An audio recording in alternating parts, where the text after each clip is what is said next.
माधोपुर में डुंगरी बांध परियोजना को लेकर किसानों और ग्रामीणों का गुस्सा इतना भड़क गया कि शहर का माहौल तनावपूर्ण हो गया। क्षेत्र गांव के ग्रामीणों ने कलेक्ट्रेट तक ट्रैक्टर रैली निकालकर विरोध जताने की कोशिश की। जब पुलिस ने उन्हें रोकने का प्रयास किया तो पथराव और हिंसा की घटना सामने आई। कई पुलिसकर्मी घायल हुए और गाड़ियां क्षतिग्रस्त हो गईं। लेकिन इस घटना के पीछे सिर्फ प्रदर्शन ही नहीं था, यह संघर्ष ग्रामीणों की जमीन, खेती और भविष्य की चिंता से जुड़ा था। सवाई माधोपुर जिले में डुंगरी बांध परियोजना को रद्द करने की मांग को लेकर बुधवार को हालात तनावपूर्ण हो गए। डुंगरी बांध रद्द करो संघर्ष समिति ने कलेक्ट्रेट तक ट्रैक्टर रैली निकालकर विरोध दर्ज कराने का कार्यक्रम बनाया था। इसके तहत अजनोटी गांव में एक बड़ी सभा आयोजित की गई, जिसमें सवाई माधोपुर और करौली जिलों के कुल 76 गांव के ग्रामीण शामिल हुए। ग्रामीणों का कहना है कि प्रस्तावित डुंगरी बांध से उनकी कृषि भूमि और आवासीय क्षेत्र प्रभावित होंगे।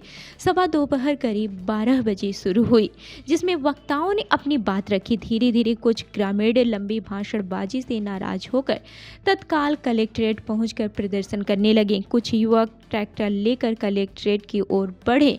जब पुलिस ने उन्हें आगे बढ़ने से रोकने का प्रयास किया तो स्थिति बेकाबू हो गई। पीछे मौजूद ग्रामीणों के एक समूह ने पुलिस पर पथराव शुरू कर दिया। इस घटनाक्रम में कई पुलिसकर्मी हल्की चोटिल हुए।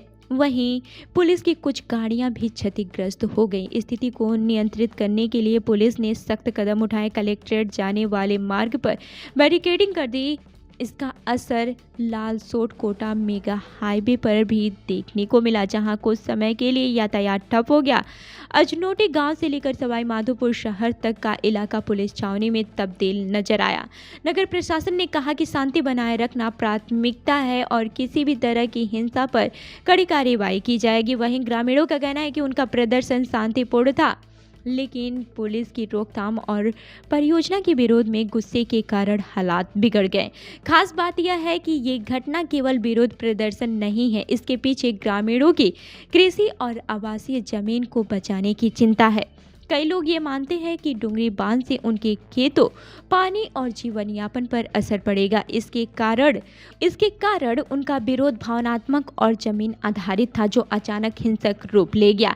इस पूरे घटनाक्रम ने एक बार फिर से सवाल उठाया है कि स्थानीय परियोजनाओं में ग्रामीणों की भागीदारी और उनकी जमीन की सुरक्षा कितनी सुनिश्चित है। डुंगरी बांध परियोजना के भविष्य पर अब प्रशासन और ग्रामीणों के बीच संवाद और समाधान की आवश्यकता और भी बढ़ गई है। राजस्थान प्रशासन को अब यह सुनिश्चित करना होगा कि भविष्य में ऐसे विरोध प्रदर्शन शांतिपूर्ण ढंग से हों और ग्रामीणों की चिंताओं को गंभीरता से लिया जाए। वहीं ये घटना स्थानीय प्रशासन और पुलिस के लिए भी चेतावनी है कि किसी भी समय हिंसा फैलने की संभावना रहती है और त्वरित कार्रवाई आवश्यक है।